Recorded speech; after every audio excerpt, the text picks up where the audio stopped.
আমাদের ডিভোর্স হয়ে যাওয়ার পর আমার স্বামী আমার হাতে একটা চিঠি দেয়, দিয়ে বলে আজ থেকে 6 মাস পরে এটা খুলে দেখবা। আমি একরকম বিরক্ত হয়ে চিঠিটা হাত থেকে ফেলে দিয়ে বললাম, আমার জীবন নষ্ট করে আমার হাতে চিঠি দেওয়া হচ্ছে, ধুত্তারি, তোমার চিঠি আমি কি পড়বো।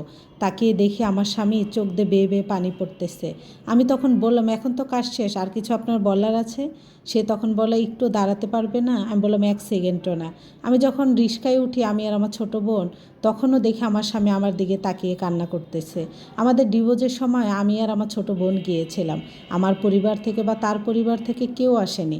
সম্পর্ক করে তাকে আমি বিয়ে করেছিলাম, 2 বছর সম্পর্ক, তারপর আমাদের বিয়ে হয়। বিয়ে আমাদের এমনও খারাপ সম্পর্ক হয়নি যে সে আমাকে ডিভোর্স দিতে পারে। তবে বলতে পারেন, তাহলে আপনাকে কেন সে ডিভোর্স দিল? সত্যি আমি জানি না সে আমাকে কেন ডিভোর্স দিয়েছিল। বাসায় আসার পর আব্বু আম্মু ভাই বোন খুব কথা শোনাচ্ছিল আমাকে, যে কি ছেলেকে ভালোবেসে বিয়ে করেছিলে, সেই ছেলে তোকে ডিভোর্স দিল। আমি একরকম তার প্রতি একটা ঘৃণা জন্ম হয়ে গিয়েছিল, যে আমার অপরাধটা কী ছিল, আমার দোষটা কী ছিল। সে তো আমাকে বলতে পারতো যে কেন সে আমাকে ডিভোর্স দিচ্ছে, কিছুই বলেনি। আমি তার কাছে জানতে চাইলেও সে কিছুই বলেনি। বলে যে তোমাকে ডিভোর্স দিতে হচ্ছে আমার, তাই দিচ্ছি। এটা বলেই শুধু আমাদের ডিভোর্সটা হয়ে যায়। যেহেতু সে আমার সঙ্গে একসঙ্গে থাকতে চায় না, আমি আর বেশি কৌতূহলও করিনি। ডিভোর্সের পর খুব একটা মানসিকভাবে শান্তিতে আমি ছিলাম না। পাড়া প্রতিবেশী, এলাকার মানুষ, আত্মীয় স্বজন সবাই বাজে চোখে দেখতেছিল। এমনও রাত গিয়েছে আমার, সারা রাত আমি ঘুমাইনি, ফোন স্কল করতে করতে ফজরে আজান দিয়েছে। ঠিকভাবে খাওয়া দাওয়া, গোসল। একটা মেয়ে ডিভোর্স হলে বুঝতেই পারতেছেন কেমন। বিচ্ছেদের আমাদের 1 বছর হয়ে গিয়েছে। তবে হঠাৎ করে আজ রাত্রে আমার তার কথা মনে পড়েছে। এই 1 বছরে আমি কখনো তার সঙ্গে যোগাযোগই করিনি, না জানতেও চাইনি সে কেমন আছে। জানবো কেন? অযথা একটা মানুষ বিনা অপরাধে যেখানে আমাকে ডিভোর্স দিয়েছে, সত্যি কি তার খবর জানা উচিত আমার? আমার মনে পড়তেছিল তার কথা। এমন কোনো দিন নেই যে আমার মনে নাই, তবে সেই দিন আমার ওই চিঠিটার কথা মনে পড়তেছিল, যে সে আমাকে বলেছিল, মারিয়া, এই চিঠিটা আসতে 6 মাস পরে খুলে দেখবে। তখন মনে পড়লো চিঠিটা তো আমি ফেলে দিয়েছিলাম। ছোট বোনকে ডাক দিয়ে বললাম, তোর দুলাভাই যে একটা আমাকে চিঠি দিয়েছিল না, ওইটা দুলাভাই যে আমাকে একটা চিঠি দিয়েছিল না, সেই চিঠিটা ফেলে দিয়ে আসছি। কী লিখেছিল এখন বড্ড পড়তে ইচ্ছা করতেছে। তখন আমার বোন বলল, শারমিন আপু, তুই ফেলে দিলেও চিঠিটা আমি লুকিয়ে আনছি রে, দেখ আমার ডায়েরির নিচে আছে। আমি তাড়াতাড়ি করে উঠে চিঠিটা নিয়ে দেখলাম, লিখছে, প্রিয় মারিয়া, আমি জানি তুমি অনেক কষ্ট পেয়েছো তোমাকে ডিভোর্স দেওয়ার কারণে, কিন্তু আমি তোমাকে কেন ডিভোর্স দিয়েছি জানো? আমি তোমাকে অনেক ভালোবাসি। তোমাকে ছাড়া আমি বেঁচে থাকার কথা ভাবতেই পারি না।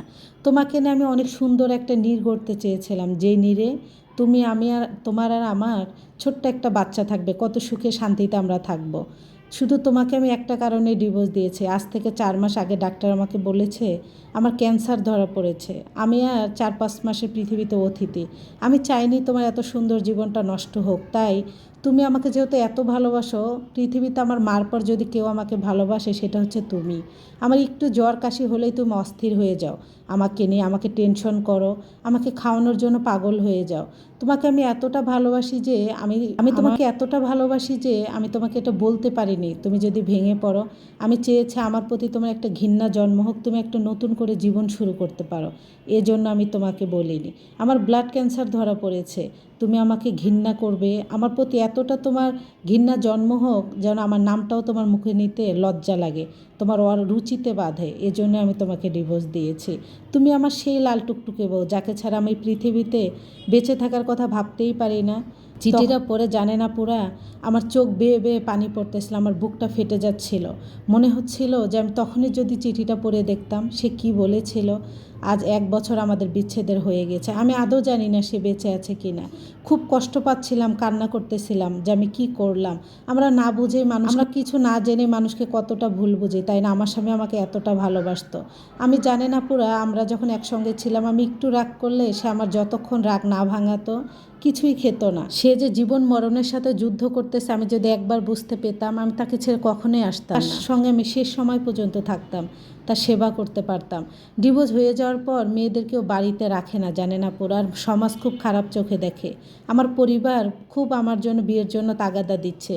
ভালো ভালো বিয়ের ঘরও আসে, ছবি দেখায়, ঘটক প্রতিদিন বিয়ের সম্বন্ধ নিয়ে আসে, সুন্দর সুন্দর ছেলে। তবে আমি রাজি হই না, জানে না পুরা। আমাকে কি আমার স্বামীর মতো তারা ভালোবাসে?